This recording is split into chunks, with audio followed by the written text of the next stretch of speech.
الصلاة خير من النوم. السلام علیکم ورحمۃ اللہ وبرکاتہ. پیارے دوستو، جس گھر میں بلی بچے پیدا کرتی ہے اس گھر میں کیا ہوتا ہے؟ کیا اس گھر والوں کا نقصان ہوتا ہے یا پھر وہ دولت مند بن جاتے ہیں؟ آج کی اس ویڈیو میں دوستو ہم آپ کو ایک ایسی ہی عورت کا سچا واقعہ سنائیں گے جس کے گھر میں بلی نے بچے پیدا کیے تھے. پھر اس کے ساتھ جو کچھ ہوا وہ جان کر آپ بھی حیران رہ جائیں گے. تو چلیے دوستو یہ کہانی اسی عورت کی زبانی سن لیتے ہیں. وہ عورت کہتی ہے دوستو، میرا نام ثروت ہے، میرا تعلق سندھ کے ایک اندرونی علاقے سے ہے. ایک چھوٹا سا گاؤں سا ہے. ہمارا علاقہ اتنا ترقی یافتہ نہیں تھا. وہاں پر غریب سے سادہ سے لوگ رہا کرتے تھے. تعلیم کی کمی کی وجہ سے انہیں بڑی بڑی نوکریاں تو ملنے سے رہی، بس محنت مزدوری کر کے یا وڈیرے کے کھیتوں میں کام کاج کر کے اپنا پیٹ پالا کرتے تھے. میرے والد نے شہر سے تعلیم حاصل کی اور وہاں پر ہی ان کی نوکری لگ گئی. والد نے شادی بھی اپنی پسند کی لڑکی سے کی، جبکہ میرے باپ دادا کے یہاں غیر خاندان میں شادی کرنے کا رواج نہ تھا. میری امی کو گاؤں میں رہنا پسند نہیں تھا، اس لیے وہ لوگ شہر کے ہی ہو کر رہ گئے. مگر میرے بابا جب بھی گاؤں جاتے مجھے اپنے ساتھ ضرور لے کر جاتے تھے، کیونکہ میرے دادا دادی کو میرا بہت انتظار رہتا تھا. میں چھوٹی سی تھی تب اکثر شوق سے گاؤں آیا کرتی تھی، مگر اب میں بڑی ہو گئی تھی اور اسی طرح سے گاؤں سے دلچسپی برقرار تھی. میں بابا کے ساتھ آتی جاتی اور دادا دادی کے ساتھ ہفتہ 10 دن تک رہا کرتی تھی. ایک بار بابا واپس شہر جا رہے تھے مگر دادا دادی نے مجھے اپنے گھر میں روک لیا. میرے دادا کا شمار گاؤں کے بڑے زمینداروں میں ہوتا تھا. ان کی زرعی اراضی دور دور تک پھیلی ہوئی تھی. ان کے بڑے سے حویلی نما گھر میں ہر طرح کی سہولت موجود ہوتی. میں یہاں ویسے تو بہت خوش تھی، مگر گاؤں سے منسوب کچھ عجیب باتیں مجھے پریشان کرتی تھی. یہاں کے لوگ اتنے تعلیم یافتہ نہ تھے، یعنی اتنے پڑھے لکھے تو نہ تھے. یہی وجہ ہے کہ بہت سی من گھڑت کہانیاں بناتے اور ان کو مشہور کر دیتے اور ان پر یقین بھی کرتے تھے. آج کل جو ہر دوسرے اور تیسرے شخص کی زبان پر قصہ تھا وہ یہ تھا کہ جس گھر میں بلی بچے پیدا کرتی ہے اس میں ایک عجیب واقعہ رونما ہو جاتا ہے. شروع میں تو مجھے یہ سب بکواس اور جھوٹ لگا، مگر جب میں نے خود ہی اپنی آنکھوں سے وہ سب کچھ دیکھا تو دنگ رہ گئی. پیارے دوستوں، واقعی میں آگے بڑھنے سے پہلے گزارش ہے کہ اگر آپ نے ابھی تک ہمارے یوٹیوب چینل کو سبسکرائب نہیں کیا ہے تو ابھی سبسکرائب کریں، ساتھ میں لگے بیل نوٹیفیکیشن پر ضرور کلک کیجیے گا تاکہ اسی طرح کی مزید اپلوڈ ہونے والی ویڈیوز کا نوٹیفیکیشن بر وقت آپ تک پہنچتا رہے. پیارے دوستو، ثروت آگے کہتی ہے کہ میں نے ایسی بہت ساری کہانیاں سنی مگر ان کہانیوں پر بالکل بھی میں یقین کرنے کو دل نہیں کرتا تھا. حویلی کی ملازمہ نوکرانی روز کوئی نہ کوئی نئی خبر لے کر آ جاتی اور حویلی کی عورتوں کو مرچ مسالے لگا کر سنا دیا کرتی اور وہ تمام اس کی باتوں پر آنکھیں بند کر کے یقین کر لیتے تھے کیونکہ ان کو تعلیم اور شعور کی کمی تھی. مگر میرے ساتھ ایسا نہیں تھا. میں ایک پڑھی لکھی اور خود اعتماد لڑکی تھی، مگر مجھے اپنے خاندان کی روایات اور آداب اچھے سے معلوم تھے. اس لیے میں سب کے ساتھ گھل مل کر رہتی تھی تاکہ جو کچھ میری والدہ نے دادا دادی کے ساتھ کیا میں ویسا نہ کروں اور اس کا ازالہ کر سکوں. یہی وجہ تھی کہ دادا دادی، میرے ددیال والے سب لوگ مجھے بہت زیادہ پیار کرتے تھے. قصہ مختصر یوں کہ ایک بلی تھی جو سفید رنگ کی تھی. اس کی ایک آنکھ ہری تو دوسری نیلی تھی. یہ ایک انتہائی خوبصورت بلی تھی جو لوگوں کو اپنی طرف متوجہ کرتی. اس کی آنکھیں دیکھنے والوں کو بے اختیار اللہ کی تعریف کرنے پر مجبور کر دیتی. یہ قدرت کی ایک حسین تخلیق تھی. یہ بلی اکثر گھروں میں آیا جایا کرتی تھی مگر اس کا اصل ٹھکانہ ایک عورت کا گھر تھا جس کا نام بلقیس تھا. یہ عورت بہت غریب تھی اور حالات کی ماری تھی. اس کے 5 بچے تھے جو کہ ایک خاص قسم کی بیماری میں مبتلا تھے. وہ بچے ایک مخصوص عمر کو پہنچ کر چلنے پھرنے سے قاصر ہو جاتے تھے اور اپاہجوں کی طرح زندگی گزارا کرتے تھے. بلکہ اس کے بچے پیدائشی طور پر تو بالکل ٹھیک اور صحت مند ہوتے، لیکن جیسے ہی 8-10 سال کی عمر کو پہنچتے اچانک انہیں ایسا کیا ہو جاتا جس کی وجہ سے وہ چلنے پھرنے سے قاصر ہو جاتے۔ یہ ایک بہت بڑی پریشانی والی بات تھی۔ بلقیس کی بڑی بیٹی کے ساتھ ایسا ہوا تو اس کو لگا یہ اللہ کی طرف سے آزمائش ہے، اور وہ چپ رہی۔ بہت سے حکیموں اور ڈاکٹروں کو دکھایا لیکن کسی کی سمجھ میں یہ بیماری نہیں آئی۔ بالآخر تھک ہار کر بلقیس اور اس کے شوہر نے خاموشی اختیار کر لی۔ لیکن جیسے ہی ان کا بیٹا 8 سال کا ہوا تو اس کے ساتھ بھی بالکل ویسا ہی ہوا۔ تب وہ میاں بیوی پوری طرح سے گھبرا گئے۔ ابھی علاج کروایا مگر کوئی فائدہ نہ ہوا، اور انہیں اب بھی ہر طرف سے مایوسی کا سامنا کرنا پڑا۔ اب ان کی نظر اپنے تینوں چھوٹے بچوں پر تھی، اور ان کی جان سولی پر لٹکی تھی۔ ان کو معلوم نہیں تھا کہ جو ان کے 2 بڑے بچوں کے ساتھ ہوا ہے وہ باقی بچوں کے ساتھ بھی ہوگا یا نہیں۔ مگر وہ تینوں بچے بھی اب ان 2 بڑے بچوں کے ساتھ جیسے ہی 8-10 سال کے ہوئے تو وہ بھی اپنے بڑے بہن بھائیوں کی طرح بستر سے لگ گئے۔ وہ چلنا تو دور، بیٹھ تک نہ سکتے تھے۔ ان کی ریڑھ کی ہڈی کے ساتھ شاید کوئی مسئلہ ہو گیا تھا۔ ایک مرتبہ دادی کے ساتھ میں بھی ان کی عیادت کے لیے بلقیس چچی کے گھر گئی۔ میں ان سب کو دیکھ کر حیران رہ گئی کہ آخر یہ کون سی بیماری تھی کہ ایک ہی گھر کے 5 لوگ چلنے پھرنے سے قاصر ہو گئے تھے۔ مجھے ان زندہ لاشوں کو دیکھ کر بہت رنج ہوا۔ ماں باپ پر بڑا ترس آیا جو اپنی اولاد کو اس حال میں دیکھ رہے تھے۔ بلقیس اور اس کا شوہر بالکل نڈھال ہو گئے تھے، اور پھر بھی اپنی زبان پر ناشکری کا ایک لفظ نہ لاتے۔ اللہ تعالیٰ سے مدد مانگتے رہتے، سارا دن اپنے بچوں کی دیکھ بھال کرتے رہتے تھے۔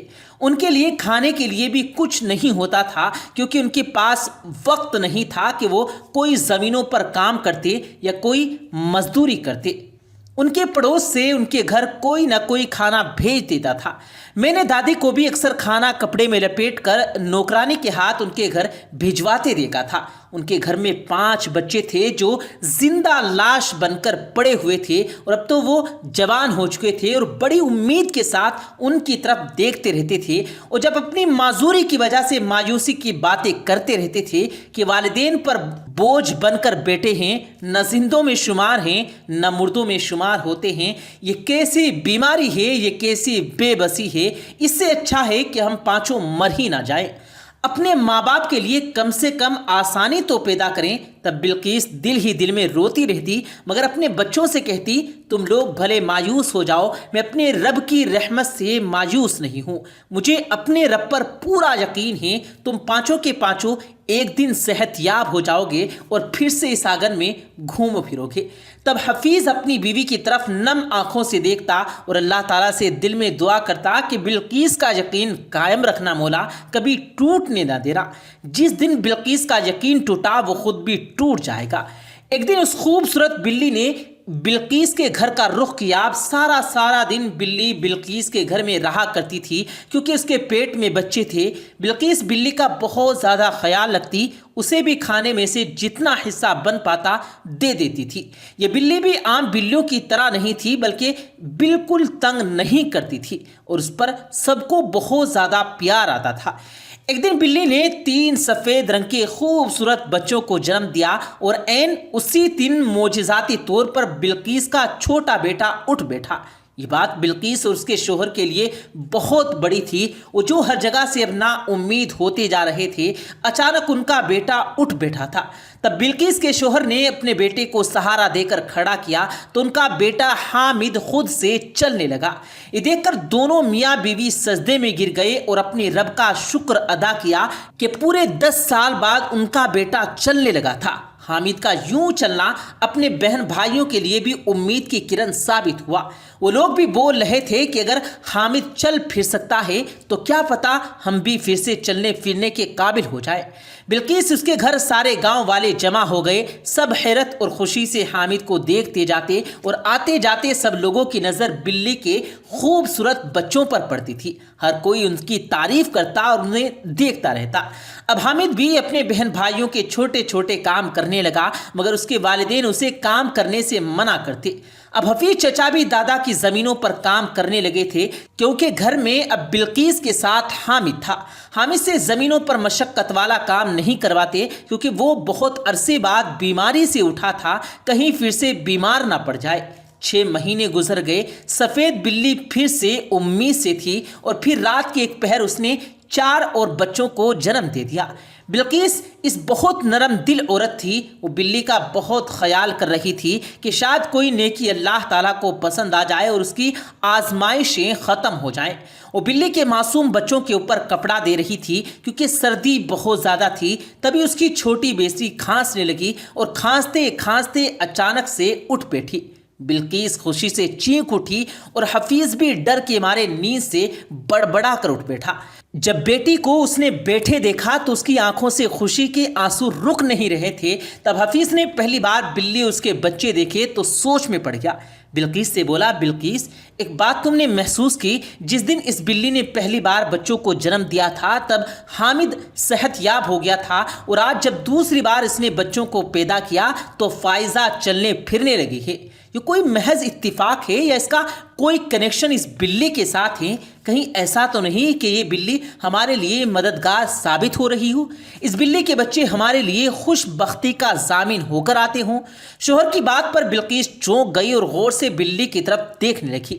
اسے یہ پہلے کوئی عام بلی نہیں لگ رہی تھی۔ بلقیس بہت خوش ہوئی اور اس بلی کا اور زیادہ خیال رکھنے لگی۔ اسے ڈر تھا کہ یہ بلی اس کا گھر چھوڑ کر کہیں اور نہ چلی جائے۔ یہ بات پورے گاؤں میں جنگل کی آگ کی طرح پھیل گئی تھی کہ وہ سفید بلی جب بچے پیدا کرتی ہے تب بلقیس کے گھر کا کوئی ایک آدمی ٹھیک ہو جاتا ہے اور چلنے پھرنے لگتا ہے۔ ضرور اس بلی میں کوئی خاص بات ہے۔ یہ بلی نہیں، کوئی فرشتہ ہو سکتا ہے جو بھیس بدل کر ان کی مدد کر رہا ہے۔ اس طرح کی اور بھی بہت ساری باتیں ہر خاص و عام کی زبان پر تھی اور حویلی میں بھی اس بلی کو دیکھنا چاہتے تھے۔ اب ہر کوئی یہ چاہتا تھا کہ وہ پہلے ہمارے گھر آ جائے اور ہماری کوئی نہ کوئی غیبی مدد ہو جائے۔ جب دادی اور ان کی بہویں بلقیس چچی کے گھر آئیں تو دیکھ کر حیران رہ گئی کہ وہ بلی واقعی بہت خوبصورت تھی۔ لیکن اس مرتبہ جب اس بلی نے بچے دیے تو بلقیس کی بیٹی کا انتقال ہو گیا۔ اس دن بلقیس چچی نے اپنی باقی 2 اولادوں کی طرف دیکھا جن کے چہرے پر خوف کے سائے تھے اور بلی سے ڈر رہے تھے، حالانکہ جس سے ڈرنا چاہیے اس سے نہیں ڈر رہے تھے۔ بلقیس اٹھی اور بلیوں کو بچوں سمیت گھر سے باہر نکال دیا اور دروازہ بند کر دیا۔ یہی بلقیس جو بلی کو کسی قیمتی متاع کی طرح سنبھال کر رکھتی تھی، آج جب اسے گھر سے باہر نکال دیا تو پھر سے ان کی زبان میں اللہ اللہ تھا۔ بے شک اللہ تعالیٰ ہر طرح سے اپنے بندوں کی مدد کرتا ہے۔ اللہ تعالیٰ کو بلقیس اور حفیظ کا سب پسند آ گیا اور انہوں نے رب کی ناشکری کر کے اللہ تعالیٰ کو ناراض نہیں کیا اور وہ اپنی آزمائش پر پورے ہی اترے تھے۔ جب اللہ تعالیٰ نے ان کی مدد کرنا چاہی، ان کی آزمائشیں ختم کرنا چاہی، تب وہ لوگ گمراہ ہو گئے اور جس سے امیدیں رکھنی چاہیے تھی، جس کا شکر ادا کرنا چاہیے تھا، اس کو بھلا بیٹھے۔ تب اللہ کی ذات بھی جلال میں آ گئی اور بلقیس کی آنکھیں کھول دی اور بلقیس نے رب کی حضور رو رو کر اپنی غلطی کی معافی مانگی اور اللہ کی بارگاہ میں اس کی دعائیں قبول ہو گئی۔ اس کی تمام اولادیں صحت یاب ہو گئی۔ پچھلی قوموں پر بھی پیارے دوستو اسی وجہ سے اللہ تعالیٰ کا عذاب نازل ہوا تھا کہ وہ اللہ تعالیٰ کی بجائے غیر اللہ کی پرستش کرتے تھے، یعنی پوجا کرتے تھے۔ ہم مسلمان ہیں اور ہماری تمام امیدیں اسی ذات سے وابستہ ہونی چاہیے جس کے قبضہ قدرت میں ہماری جان ہے۔ اللہ تبارک و تعالیٰ سے دعا ہے کہ اللہ تعالیٰ ہمیں اپنے اور رسول کریم صلی اللہ علیہ وآلہ وسلم کے بتائے ہوئے طریقوں کے مطابق زندگی گزارنے کی توفیق عطا فرمائے۔ آمین ثم آمین۔ پیارے دوستو، ہم یہ امید کرتے ہیں کہ آپ کو آج کی ہماری یہ ویڈیو پسند آئی ہوگی۔ اس ویڈیو کی پسندیدگی کے اظہار کے لیے اس ویڈیو کو لائک کرتے ہوئے دوستوں کے ساتھ ضرور شیئر کیجیے گا۔ ہم ملتے ہیں پھر ایک کسی قیمتی ویڈیو کے ساتھ، تب تک کے لیے اللہ حافظ۔